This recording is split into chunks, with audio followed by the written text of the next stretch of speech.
ఆగండి. చచ్చిపోయి బాగా నడిపిస్తున్నాడు, బతికుండి ఇది నడిపిస్తుంది.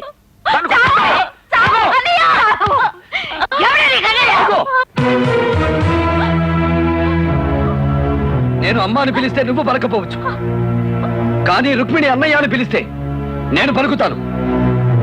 చెప్పమ్మా, చెప్పు, ఎవరు దీనికి కారణం?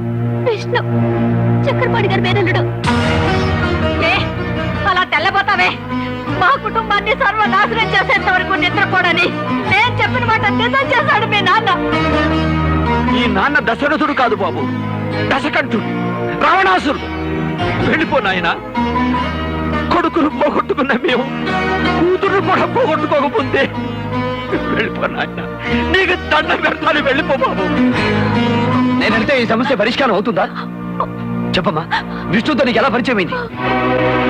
ఎందుకట్లా పరిచయం అవుతావు? మీ అన్నకి చెప్పు, ఆ పోరగాడిని చుట్టు పట్టుకుని ఇచ్చుకొస్తాడు. చెప్పమ్మా, ఏం జరిగింది?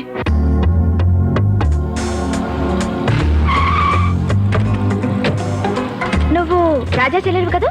నేను రంగారావు గారు అమ్మాయిని. కార్లో మీ ఇంటి దగ్గర డ్రాప్ చేస్తాను, రా. థ్యాంక్స్ అండి, నేను బస్సులో వెళ్తాను. నేను మీ అన్నయ్యకి బాగా కావాల్సిందాన్ని. పర్వాలేదు, రా రామ్మా. ఇక నేను వెళ్తానండి, ఇప్పటికే చాలా లేట్ అయింది. మా అమ్మ కోపడుతుంది. మీ అమ్మగారి కోపం ఎక్కువ? చాలా మంచిది.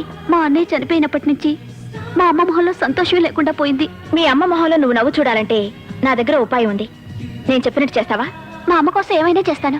అయితే ప్రేమించిన మనిషిని పెళ్లి చేసుకుంటావా? నేనెవరిని ప్రేమించలేదుగా, కానీ విష్ణు నిన్ను ప్రేమిస్తున్నాడు. నువ్వు లేకపోతే బ్రతకలేనంటున్నాడు.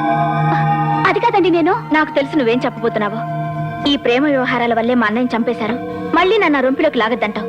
చూడు, మీ అన్నయ్య మరణం మూలంగా మీ కుటుంబంలోనూ చక్రపాణి గారి కుటుంబంలోనూ శాంతి లేకుండా పోయింది.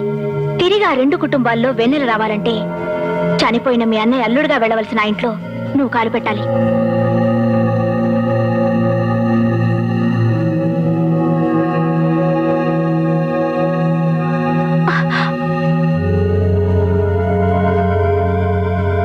ఇది నేను నీకు ఇచ్చే ప్రేమ కానుక కాదు, మన పెళ్లి ఉంగరం. శిరీష!